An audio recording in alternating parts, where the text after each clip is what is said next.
The city square sparkled with festive lights as families gathered to celebrate the turn of the year.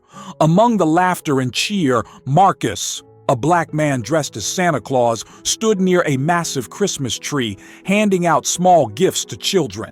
His hearty "ho, ho, ho" brought smiles to many faces, but not everyone shared the joy of the season.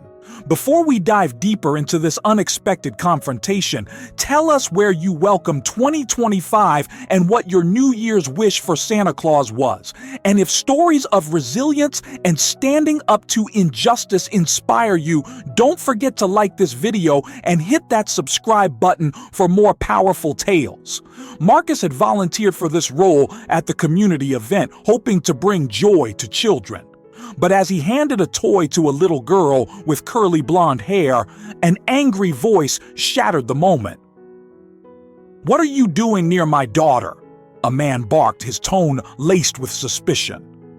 The crowd turned toward the commotion, their joyous chatter fading into uneasy murmurs. Marcus looked up, his warm smile faltering. "Just spreading some holiday cheer," he replied, his voice calm but firm. The man, a middle-aged white father, visibly agitated, stepped closer. "I don't trust people like you around kids," he sneered, his words heavy with prejudice. The little girl, clutching her toy, looked up at her father, confused. "Daddy, it's Santa," she said softly. But her words fell on deaf ears as her father continued his tirade. "Take that costume off and leave. You don't belong here." The crowd watched in stunned silence, unsure of how to react. Some began recording the incident on their phones, their faces a mix of disbelief and discomfort. Suddenly, the little girl tugged on her father's sleeve. "Daddy, stop! Santa didn't do anything wrong," she pleaded, her voice trembling. Marcus knelt to her level, his expression kind despite the tension. "It's okay, sweetheart. Santa's here to spread love, not arguments." But the father wasn't done.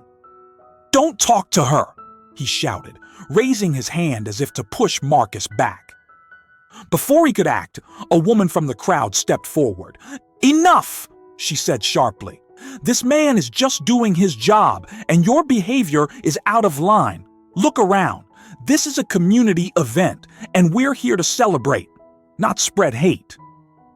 The man hesitated, his bravado faltering under the weight of the crowd's disapproving stares. Just then, the sound of police sirens pierced the festive air. The woman, still standing her ground, waved them over. "Officers, we need you here," she called out. The police approached, their presence bringing a sense of calm to the gathering. "What's going on here?" one of them asked, his voice authoritative but measured. The woman quickly recounted the events, detailing the man's aggressive behavior toward Marcus. Meanwhile, the little girl stepped forward, clutching her toy tightly. "Excuse me," she said, her voice small but clear.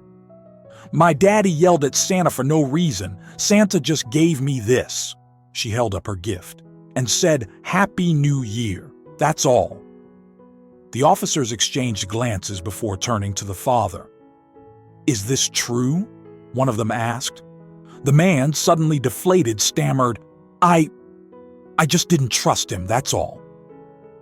Not trusting someone because of their skin color isn't an excuse for harassment, the officer replied firmly. "You've disrupted a public event and scared your daughter." Realizing he had no defense, the man lowered his head. The officer gestured toward him. "We'll need you to come with us for questioning." As the man was escorted away, the little girl ran to Marcus. "Santa, are you okay?" she asked, her eyes wide with concern. Marcus smiled, his voice gentle. "I'm fine, little one. And don't you worry, Santa knows you're a brave girl." The crowd, now abuzz with murmurs of support, began clapping for Marcus. The woman who had defended him placed a reassuring hand on his shoulder. "Thank you for standing your ground," she said. As the night continued, Marcus returned to his role, handing out gifts with renewed energy. The incident, though unsettling, had brought the community closer, reminding everyone of the importance of standing up to prejudice.